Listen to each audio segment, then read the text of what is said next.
अखिलेश यादव के बारे में कहना चाहूंगा, आपके बहुत प्रिय मित्र हैं। आपकी सेहत की इतनी फिक्र करते हैं, कहते हैं कि पान छोड़ दीजिए, और आप कह रहे हैं अयोध्या छोड़ दीजिए। नहीं, हमने भी उनसे कहा वोदका छोड़ दीजिए, छोड़ते कहाँ हैं वो। लेकिन साथ ही साथ उन्होंने पिछले चुनावों में सर ये भी कहा था कि हमारे सपने में भगवान श्री कृष्ण आते हैं। तो मुझे लगता है कि अगली कार सेवा जो है वो हमें मथुरा में देखने को मिल सकती है समाजवादियों द्वारा। मैं उनका बहुत स्वागत करूंगा कि अगर वो इस सच को स्वीकार करते हैं, भगवान कृष्ण उनके सपने में आते हैं। राहुल गांधी की भी यात्रा से स्टार्ट हो गई है। देखो, कुल मिलाकर बार बार राहुल को लॉन्च करने की कोशिश कांग्रेस करती है, और राहुल एक ऐसा रॉकेट है, आग लगते फुस हो जाता है। अयोध्या के बाद मथुरा, मथुरा के बाद काशी। क्लियर। बिल्कुल। तो साधु संतों ने तो सर ताजमहल पर भी क्लेम किया है, दिल्ली की जामा मस्जिद पर भी क्लेम किया है। तो किया है, तो ये हुआ है ना, ये सब हुआ है। कहाँ कहाँ तक क्या मतलब है इसका? मतलब क्या है कहाँ कहाँ तक? देश के सबसे बड़े त्योहार में अब बस कुछ ही महीनों का वक्त बचा है। ये त्योहार हर 5 सालों में एक बार आता है। मैं बात कर रहा हूं लोकसभा चुनावों की। नमस्कार, आप देख रहे हैं एबीपी लाइव और मैं हूं आपके साथ दीपक प्रजापत। लोकसभा चुनावों को लेकर देश में चुनावी शंखनाद हो चुका है। ऐसे में अब हमारी जिम्मेदारी है हम उन सांसदों से सवाल पूछें जिनको आपने चुनकर भेजा था। तो आज हमारे साथ एबीपी के स्टूडियो में मौजूद हैं कन्नौज से सांसद सुब्रत पाठक जी। सर, आपका बहुत बहुत स्वागत है हमारे धन्यवाद, नमस्कार। तो सर, लोकसभा चुनावों को मद्देनजर रखते हुए हमारी एक सीरीज आ रही है, हिसाब तो देना होगा। तो देश की जनता ने आपको चुनकर भेजा है, तो अब समय आ गया है उनको हिसाब देने का। नहीं, बिल्कुल। देखो, लोकतंत्र में बहुत महत्वपूर्ण है कि जब जनता चुनती है तो जनता को हिसाब तो देना ही होता है। तो निश्चित रूप से जब भी चुनाव आते हैं तो हिसाब देने का ही समय होता है। तो सर, आपकी जो सीट है वो वीवीआईपी रही है। वहाँ पर मुलायम सिंह जी, अखिलेश यादव जी, डिम्पल यादव जी को अभी आपने हराया भी था पिछले चुनाव में। तो सर, इस बार जनता क्या सोचकर आपको वोट दे? आप उन तीनों जो बड़े बड़े लीडर्स रहे हैं, मुख्यमंत्री रह चुके हैं और दिग्गज नेता रहे हैं उत्तर प्रदेश के। देखो, जिस प्रकार से अगर आपने देखो कि एक सांसद का कार्य क्या होता है, सांसद का कार्य होता है सरकार को चुनना, और सरकार के द्वारा जो हमारे जो प्रधानमंत्री जो नियुक्त होते हैं, हम प्रधानमंत्री को चुनने का काम करते हैं। तो हमने जिस प्रधानमंत्री को चुना है, तो निश्चित रूप से नरेंद्र मोदी जी ने आज जिस प्रकार से इस देश का सर्वांगीण विकास किया है, उसका एक बड़ा लाभ हमारे कन्नौज को भी हुआ है। आज कन्नौज के विकास की दृष्टि से, चाहे वो हमारे देश में नरेंद्र मोदी की सरकार हो या उत्तर प्रदेश के योगी आदित्यनाथ की सरकार हो, दोनों ने मिलकर जिस प्रकार से कन्नौज में विकास के कार्य किए हैं, चाहे वो रोड बनाने का काम हो। आपने देखा होगा कि एक हमारी पुरानी जो जीटी रोड हुआ करती थी, वो जीटी रोड में किस प्रकार की समस्या थी। देश की सबसे पुरानी और मेरे कन्नौज की तो लाइफलाइन है। तो आज वो जीटी रोड को एक शानदार एक्सप्रेस वे में बदल दिया है। इसी प्रकार से हमारा सरकार के माध्यम से जो कन्नौज में समाजवादी पार्टी की सरकार रहते हुए कुछ कार्य शुरू कर दिए गए थे, लेकिन उनको बजट आवंटित नहीं किया गया था। उन सभी कार्यों को पूरा कराने का, चाहे उसमें हमारे यहाँ की किसान मंडी हो, चाहे हमारे यहाँ पर उसमें जो फॉरेंसिक लैब हो, और उसके अतिरिक्त भी तमाम प्रकार के इस प्रकार के कार्य थे। और इसके अतिरिक्त नए कार्यों में तो रसूलाबाद में हमारी एक विधानसभा है, वहाँ के ऊपर झींझक में बरसों पुरानी एक लंबी समस्या हुआ करती थी कि वहाँ के ऊपर बड़ी लाइन होने के कारण से हर 1-2 मिनट में ट्रेनें थीं, जिसमें लंबा लंबा वहाँ के ऊपर जाम लगता था। लोगों को भयंकर समस्या थी। वहाँ के ऊपर ओवरब्रिज बनाने का काम हमारी सरकार में हुआ है। तो इस प्रकार से बहुत से ऐसे पुरानी रोडें थीं जहाँ के ऊपर बरसों से रोड बनी ही नहीं थी। कई गांव ऐसे छूते पड़े थे। तो ऐसे सैकड़ों किलोमीटर की रोडें बनाने का काम हम लोगों ने अपनी सरकार में किया है। कई पुल हमारी सरकार में बनाए गए हैं पूरी लोकसभा में। और इसके साथ साथ जो खासकर देखो, आप गरीब शोषित वंचितों के लिए अगर आप देखो तो 30,000 से भी अधिक गरीबों के पक्के आवास बनाए गए हैं हमारी लोकसभा में। और उसके अतिरिक्त हजारों की तादाद में शौचालय, हजारों की तादाद में जो है लोगों को उज्ज्वला योजना के गैस कनेक्शन, कितने ही हजारों लाखों लोगों को हम लोगों ने आयुष्मान योजना के माध्यम से जोड़ा, उनके इलाज की व्यवस्था कर रहे हैं। लाखों लोगों को हम लोग सम्मान निधि दे रहे हैं। तो जिस प्रकार से हमारी सरकार के जो कार्य हैं, और इसके अतिरिक्त जो सबसे बड़ी बात है कि आज जो राष्ट्रीयता के आधार पर जो तमाम सारे मुद्दे जो हल हुए, आज धारा 370 कश्मीर से समाप्त हुई। यदि कन्नौज से भारतीय जनता पार्टी का सांसद मैं नहीं होता, हमारे यहाँ से अगर समाजवादी पार्टी की सांसद होती तो धारा 370 के पक्ष में वोट जाता, उनका पक्ष धारा 370 के विरोध में उनका वोट जाता। और इसी प्रकार से अगर आप देखो कि जो राम मंदिर बन रहा है, तो राम मंदिर आज हमारी सरकार अगर ना होती तो क्या राम मंदिर कभी बन पाता क्या? अखिलेश यादव के बारे में कहना चाहूँगा, आपके बहुत प्रिय मित्र हैं, आप भी उनके प्रिय मित्र लगते हैं मुझे, जहाँ तक मैंने देखा है। आपकी सेहत की इतनी फिक्र करते हैं, कहते हैं कि पान छोड़ दीजिए, मसाला छोड़ दीजिए, और आप कह रहे हैं अयोध्या छोड़ दीजिए। नहीं, हमने भी उनसे कहा वोदका छोड़ दीजिए, तो छोड़ते कहाँ हैं वो। कुल मिलाकर देखो, विषय ये है कि अयोध्या छोड़ने की हमने बात नहीं कही। हमने वो कल मायावती जी ने भी कह दिया, वो गिरगिट तरीके से रंग वो बदलते हैं। सवाल पे आने वाला था। तो कुल मिलाकर वो चीज़ों को ठीक करें और केवल वोट के लिए अपने पूर्वजों को ना बदलें, मैं उनको ये सलाह देना चाहता हूँ। लेकिन साथ ही साथ उन्होंने पिछले चुनावों में सर ये भी कहा था कि हमारे सपने में भगवान श्री कृष्ण आते हैं। तो मुझे लगता है कि अगली कार सेवा जो है वो हमें मथुरा में देखने को मिल सकती है समाजवादियों द्वारा। मैं उनका बहुत स्वागत करूंगा कि अगर वो इस सच को स्वीकार करते हैं, भगवान कृष्ण उनके सपने में आते हैं, तो कृष्ण भगवान के जन्म स्थल पे बने हुए मंदिर को तोड़कर मस्जिद बनाई गई, उनको तुरंत चलना चाहिए। और फिर दूसरा, वो तो अल्पसंख्यकों के नेता भी कहे जाते हैं, खासकर मुस्लिम कट्टरपंथियों के। तो कुल मिलाकर उन कट्टरपंथियों से बात करना चाहिए उनको, और वो मस्जिद को वहाँ खाली कराना चाहिए, और भगवान कृष्ण का उनको भव्य मंदिर बनाना चाहिए। वो इसका ऐसा काम करते हैं तो मैं उनके साथ खड़ा रहूँगा। लेकिन अखिलेश यादव तो कहते हैं कि बीजेपी जो है वो देश में माहौल ख़राब कर रही है। वो तो कहते हैं कि ये ज़्यादा उग्र हो रहे हैं। 370 की आपने बात करी, राम मंदिर की आपने बात करी, अब वो कह रहे हैं कृष्ण जी की बात कर रहे हैं। तो हो सकता है कि वो संवैधानिक रूप से कुछ चाह रहे हों। नहीं, वो संवैधानिक रूप से क्या चाहते हैं कि हज हाउस बनाना चाहते हैं क्या? हज हाउस बनाना क्या वो नहीं है क्या? क्या मैंने कब्रिस्तान के ऊपर बाउंड्री बना देना क्या है ये? और ये जब कोई दंगाई को बुलाकर और उसका सम्मान करना कि वो इसलिए कि वो कट्टरपंथी मुस्लिम है तो इसलिए उसको सम्मान देना क्या उचित है क्या? क्या जो आतंकवादियों को छोड़ने की वकालत करना कि आतंकवादियों को छोड़ दिया जाए जेलों में जो बंद हैं, क्यों? क्या वो विशेष धर्म से आते हैं इसलिए? आखिर क्या कारण है? आखिर राजनीति को किस ओर लेकर जाना चाहते हैं? वो यदि टोपी लगाएं तो कुछ नहीं, और हम यदि तिलक लगाएं तो सांप्रदायिक हो जाएंगे। वो यदि मज़ारों पे जाकर चद्दर चढ़ाएंगे तो कुछ नहीं, हम यदि मंदिर में जाकर पूजा करेंगे तो हम सांप्रदायिक हो जाएंगे। अगर इससे सांप्रदायिक हो जाएंगे तो हमें सांप्रदायिक रहना पसंद है। सांप्रदायिक सर इसलिए भी सवाल उठता है ना आपके ऊपर कि अयोध्या में एक तरफ मंदिर बन रहा है, तो एक तरफ मस्जिद भी बन रही है। तो मंदिर ही बनेगा ना, ये मंदिरों का ही देश था। मंदिर तोड़े गए, मंदिर तोड़कर मस्जिद बनाई गई, तो यहाँ के ऊपर मंदिर के ऊपर मस्जिद बना दी जाएगी क्या? नहीं, लेकिन देखो, कोर्ट ने कहा था ना कि एक 5 एकड़ जमीन दे रहे हैं हम मस्जिद बनाने के लिए। तो उसके लिए मैं पूछना चाह रहा हूँ कि आपसे कि उस तरफ बीजेपी का इतना ध्यान क्यों नहीं है वहां पर? क्या उसके देखो, उसका क्या अपडेट है? भारतीय जनता पार्टी ने साफ शब्दों में कहा है कि हमारे मंदिरों को तोड़कर जो मस्जिदें बनाई गई हैं, वो वहाँ के ऊपर हम मंदिर अपने पुनर्स्थापित करना चाहते हैं, क्योंकि जब देश का विभाजन ही इस्लाम के नाम पर एक अलग धर्म बनाकर दिया गया, एक अलग देश बनाकर दिया गया, और एक बड़ा टुकड़ा हमारा पाकिस्तान के नाम पर दे दिया गया, तो फिर यहाँ पर ये सब बात क्यों होती है? जब देश का बंटवारा इस्लाम के नाम पर हो गया, तो कम से कम जब हिंदुस्तान है तो यहाँ के ऊपर जो हमारे मंदिर, और खासकर बीसियों हजार से भी अधिक मंदिर यहाँ के ऊपर ऐसे जिनको तोड़कर मस्जिद बनाई गई है, क्यों नहीं वहाँ के ऊपर मंदिर बनना चाहिए? तो आपकी बातों से मुझे लगता है सर अगली कार सेवा अयोध्या में, अयोध्या के बाद मथुरा और काशी की बारी है अब। जो आपके समर्थक लोग नारा देते हैं कि देखो, अयोध्या तो झांकी है, काशी मथुरा बाकी है। नहीं, देखो, वो हम लोग सहिष्णु हैं, हम लोग असहिष्णु नहीं हैं। यदि हम लोग असहिष्णु होते तो अब तक बना दिए होते। हम लोग सहिष्णु हैं तो ही तो इंतजार कर रहे हैं।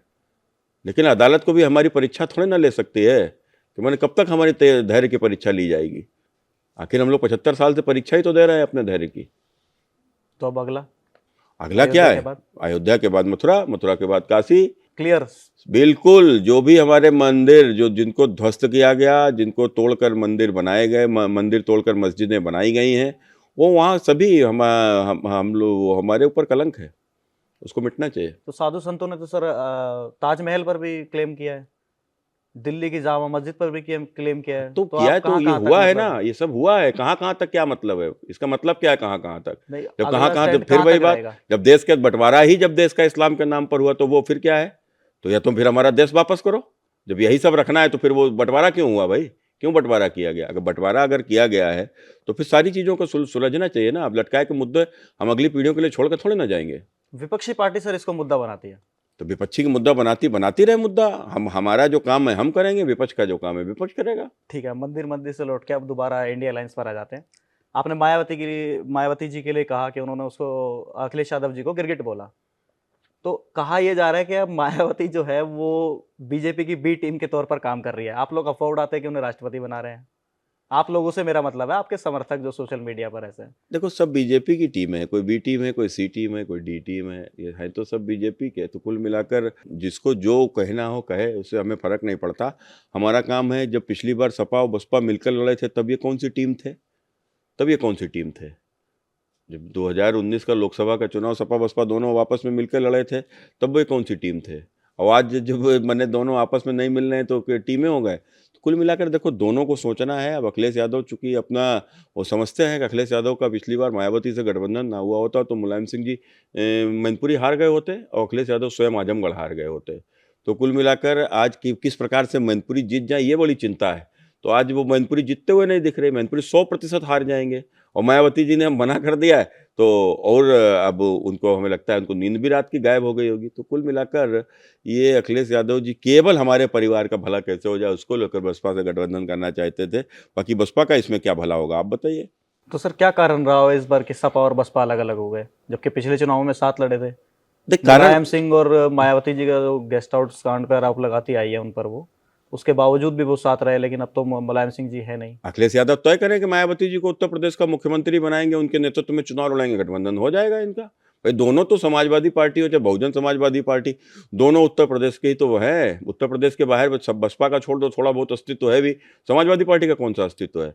तो कुल मिलाकर ना प्रधानमंत्री मायावती बन सकती है ना प्रधानमंत्री मुलायम अखिलेश यादव बन सकते हैं। दोनों उत्तर प्रदेश के मुख्यमंत्री पद के लिए लड़ते हैं। तो जब दोनों उत्तर प्रदेश के मुख्यमंत्री पद के लिए लड़ेंगे तो कहाँ से गठबंधन हो जाएगा उनमें? एक तय करो। मायावती ने तय कर दिया कि हम अखिलेश को मुख्यमंत्री नहीं बनाएंगे, अब अखिलेश तय करें मायावती को मुख्यमंत्री बनाएंगे, गठबंधन हो जाएगा। लोकसभा चुनाव के लिए बात चल रही है सर, कांग्रेस और सपा में तो बात हो गई है, लगभग तय है, कुछ दिनों में ऐलान भी हो जाएगा कि इतनी सीटों पर चुनाव लड़ रहे हैं। मायावती ने साफ ऐलान कर दिया है कि हम इस चुनाव में अकेले लड़ेंगे। तो बीजेपी मायावती को किस तरह से देखते हो? वो उनकी हेल्प करने जा रही है कि या फिर नुकसान होगा बीजेपी को उससे? देखो और सबका अपना राजनीतिक दल अपना अपना है और फिर ये राजनीतिक दल ये कोई जो भारतीय जनता पार्टी तो एक विचार आधारित राजनीतिक दल है, कार्यकर्ताओं का समूह है कुल मिलाकर ये। लेकिन ये समाजवादी पार्टी और बहुजन समाजवादी पार्टी परिवार आधारित राजनीतिक दल हैं। दोनों के जो अगला जो है उन्होंने तय कर दिया, उनका उत्तराधिकारी उनका भतीजा होगा और अखिलेश ने भी उत्तराधिकारी तय नहीं किया, लेकिन 100% उनका बेटा अर्जुन होगा। इसके अलावा तो कोई आ नहीं सकता वहाँ। तो कुल मिलाकर भारतीय जनता पार्टी में तो ऐसा है नहीं। कौन होगा अध्यक्ष कोई जानता है क्या? नड्डा जी के बाद अध्यक्ष कौन होगा कौन जानता है? कोई नहीं जानता। तो कुल मिलाकर भाजपा से इनकी प्रवृत्ति अलग है। और रही बात बहुजन समाजवादी पार्टी की, तो बहुजन समाजवादी पार्टी अगर कांग्रेस के साथ में यदि गठबंधन करती है तो उसका कौन सा लाभ होगा? कांग्रेस को तो लाभ हो जाएगा, कांग्रेस के पास तो कोई वोट है नहीं। कांग्रेस को तो बसपा का वोट मिल जाएगा, लेकिन कांग्रेस कौन सा वोट बसपा को दिलाएगी? तो ये देखो कुल सब लोग अपना अपना समझते हैं कि हमारा लाभ किस में है, अपने लाभ के आधार पर ये राजनीतिक दुकानें हैं। राहुल गांधी की भी यात्रा से स्टार्ट हो गई है, दूसरी मणिपुर से चल चुके हैं वो, और इस बार न्याय दिला के रहेंगे भारत को कह रहे हैं। पिछली बार उन्होंने भारत जोड़ा था, इस बार भारत जोड़ो न्याय यात्रा उन्होंने स्टार्ट की है। देखो कुल मिलाकर बार बार राहुल को लॉन्च करने की कोशिश कांग्रेस करती है और राहुल एक ऐसा रॉकेट है, आग लगते ही फुस हो जाता है। बड़ी बात बोल रहे हैं सर आप। हम बोल तो रहे आपसे, राहुल गांधी को रॉकेट बता रहे हैं आप। रॉकेट ऐसे रॉकेट हैं जो आग लगते ही फुस हो जाते हैं, उड़ ही नहीं पाते, फिटवर भी उड़ जाए तो बड़ी बात। लेकिन उन्होंने तो हिमाचल में सर आपको हराया। अब ठीक है, हिमाचल के हार का विश्लेषण पार्टी करेगी। अब ये तो हार जीत तो लगी रहती है, कहीं जीत होती कहीं हार होती है। लेकिन जिस प्रकार से आज देश का विश्वास प्रधानमंत्री नरेंद्र मोदी जी के ऊपर है और खासकर ये 3 राज्यों के चुनाव के बाद स्पष्ट हुआ है, अभी लोगों को कल्पना ही नहीं है 2024 में कितनी बड़ी जीत भारतीय जनता पार्टी की होने जा रही है। कितनी सीटें दे रहे हैं सर आप? नहीं देखो, हम सीटें के हम लोग कोई विश्लेषक नहीं हैं और ना हम कोई एग्जिट पोल करते हैं, ना ही हम कोई इस तरीके का गणित लगाते हैं। लेकिन बिल्कुल स्पष्ट बताते हैं आज देश का माहौल, आज आम जन, आप अगर लोग समझते होंगे तो लोगों ने देखा होगा 1990 में राम लहर चल रही थी और फिर वही लोगों ने देखा होगा कि 2014 में मोदी लहर चल रही थी। तो 2024 में मोदी लहर और राम लहर दोनों को जोड़ दो, उससे भी बड़ा तूफान उठने वाला है। सर जाते जाते मैं आपसे बस एक लास्ट सवाल पूछना चाहूँगा, कन्नौज की जनता के लिए आपका क्या संदेश रहेगा? देखो, हमने कन्नौज की जनता की हम लोगों ने सेवा किया है और पूरी तरीके से कन्नौज को विकास के पथ पर हम लोग आगे ले जाएं, इसको लेकर वहाँ के ऊपर औद्योगिक कॉरिडोर भी हम लोग स्थापित कर रहे हैं, जिसके आधार पर आज देश में कि तमाम सारे खासकर हमारे भारत सरकार की जो मेक इन इंडिया प्रोजेक्ट के तहत बहुत सारी ऐसी इंडस्ट्रियाँ जो बाहर की तकनीक के साथ में आएंगे, कन्नौज में उन इंडस्ट्रियों का लगेंगी, तो कन्नौज में जब इंडस्ट्रियाँ लगेंगी तो उसका लाभ सीधे सीधे कन्नौज के लोगों को होगा। हमने किसानों के लिए भी कि हमारे कन्नौज में आलू का बड़ा उत्पादन तो होता है, लेकिन वो आलू को हम एक्सपोर्ट नहीं कर पाते हैं, तो उसमें बहुत सारी कमियां थी। तो उसको लेकर भी हम लोगों ने वैज्ञानिकों से चर्चा किया, एक सेमिनार अभी कन्नौज में किया था। तो आने वाले टाइम पर तो आलू की फसलों में भी सुधार करके, तो ताकि आलू हमारा एक्सपोर्ट क्वालिटी का हो जाए, तो उससे हमारे किसानों को भी एक और लाभ होगा। तीसरा, हमारे कन्नौज में इत्र का बहुत प्राचीन समय से कन्नौज में इत्र बनता है। तो इत्र में फूल हैं, एसेंशियल ऑयल्स हैं, और बहुत सारी सुगंधित जड़ी बूटियां हैं, बहुत सी सुगंधित फसलें इनका इस्तेमाल होता है। लेकिन बहुत सी चीज़ें बाहर होती हैं, जैसे केसर कश्मीर में होती है, कन्नौज में आवश्यकता होती है। जैसे मैंने सुगंध मंत्री उन्हें असम में, त्रिपुरा में होती है, आवश्यकता कन्नौज में होती है। ऐसे जटामासी नेपाल में होती है, भूटान में होती है, आवश्यकता उसकी कन्नौज में होती है। नागरमोथा छत्तीसगढ़ में होता है, झारखंड में होता है, आवश्यकता उसकी कन्नौज में होती है। ऐसे करके बहुत से, जैसे चाहे वो क्या नाम आपके लौंग है, इलायची है, ऐसे बहुत सी सारी ऐसी सुगंधित चीज़ें जो कन्नौज में जिनकी आवश्यकता होती है, लेकिन कन्नौज में होती नहीं है। तो इसको लेकर भी हमने लोगों ने प्रधानमंत्री जी से आग्रह किया था, तो उन्होंने इसको रिसर्च के लिए इन्होंने लिखा है। तो इनका रिसर्चेज होंगी, तो ये ताकि ये भी चीज़ें कन्नौज में और कन्नौज की जलवायु में होने लगें। तो अगर ये फसलें कन्नौज में होंगी तो इसका भी बड़ा लाभ सीधा हमारे कन्नौज के किसानों को होगा, और मेरा कन्नौज एक हब बनेगा जिसका सीधा लाभ यहाँ के किसानों को होगा, और यहाँ के नौजवानों को एक उसका रोजगार के बहुत बड़े अवसर उपलब्ध होंगे। हम लोग इसको लेकर काम कर रहे हैं। हमने लोगों ने कन्नौज में इत्र पार्क भी बना लिया है, और उस इत्र पार्क के माध्यम से भी कन्नौज को पूरी दुनिया में हमारे इत्र का प्रचार प्रसार होगा, और उसका भी एक बहुत बड़ा लाभ हमारे कन्नौज के नौजवानों को और कन्नौज के किसानों को होगा। तो कन्नौज के नौजवानों को, बड़े बूढ़ों को, बच्चों को, सबको डबल इंजन सरकार की गारंटी है। नहीं, निश्चित रूप से जिस प्रकार से हमारे प्रधानमंत्री जी ने जब कन्नौज आए थे, उन्होंने कहा था कि कन्नौज का हम लोग विकास करेंगे, और सरकार लगातार उस ओर प्रयास कर रही है। लेकिन 70 साल के गड्ढे को तुरंत नहीं भरा जा सकता। तो कुल मिलाकर हम लोगों के प्रयास अब सफल हो रहे हैं, और धीरे धीरे आने वाले टाइम पर इसका परिणाम भी मिलना शुरू हो जाएगा। तो ये थे हमारे साथ सुब्रत पाठक जी, जो कन्नौज से सांसद हैं। जनता इनकी बात से कितनी सहमत होती है और कितनी असहमत होती है, ये तो अब जनता बताएगी। सर, 2024 में चुनाव के बाद फिर मिलेंगे और फिर देखेंगे आपके काम पर कितने वोट मिले हैं और जनता आपको विजय बनाकर भेजती है या नहीं। धन्यवाद।